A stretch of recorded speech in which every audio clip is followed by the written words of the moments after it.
what was the point of this episode? Specifically, what was the point of that opening scene? Because the opening scene of this episode is really good. We start out with a very exciting opening scene. It feels straight out of that other Star franchise, which of course I am referring to Star Trek. It's very much a captain, the ship's hailing us, let's contact the enemy ship, let's try to negotiate.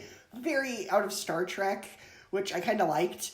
And we find out the Mandalorians were hired to bring back the Prince of the Mon Calamari back to his planet because his people are at war with the Quarren, and he's in love with one of the Quarren women. Interesting setup, and I'm pretty sure that Calamari Prince was that prince from that one episode of Clone Wars, but they never actually say other way. It kind of sounded like him, but I don't know. Anyway, interesting setup for this episode. Interesting setup for a plot.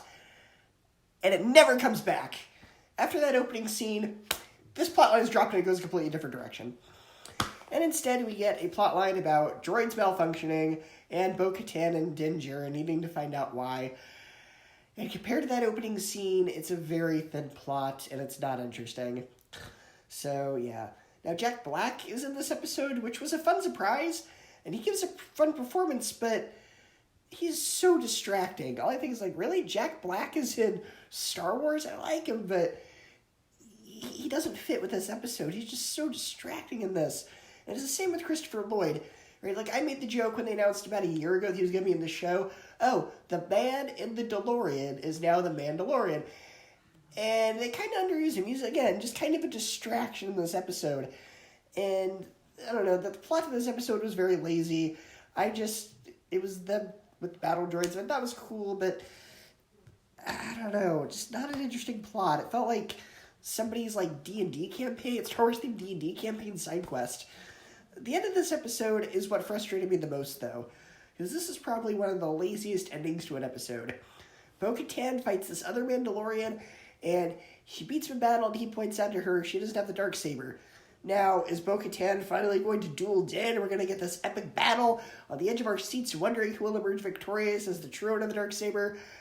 No, we don't get that.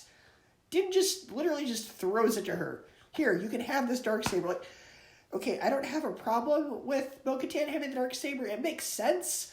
Like, that totally makes sense for that to happen. We knew that was going to be the outcome. But they just rushed to this. I would have really liked this episode to explore Din and how he handles it. I really wanted there to be this big epic duel, but I don't know. This episode felt like one big joke, like one big troll. And this season, it just keeps losing me. It feels very unfocused. It's clear they have no idea what they're doing. They're so unfocused with this season. We've only got 2 episodes left. I'm really hoping this show improves, but as this season goes on, I'm starting to like this show less and less. Honestly, guys, this has been a very hit or miss season. I've had more negative things to say about this show than I have the other episodes. Like, first 2 episodes of this season were not that good. And then it was mildly good, and then it went on this other side direction that had nothing to do. Now it's back to this episode was good. Now it's, I don't know, it's all over the place. I really hope that it fixes itself by the end of the season, but yeah, not a fan of this episode. It was definitely one of the weaker episodes of the season.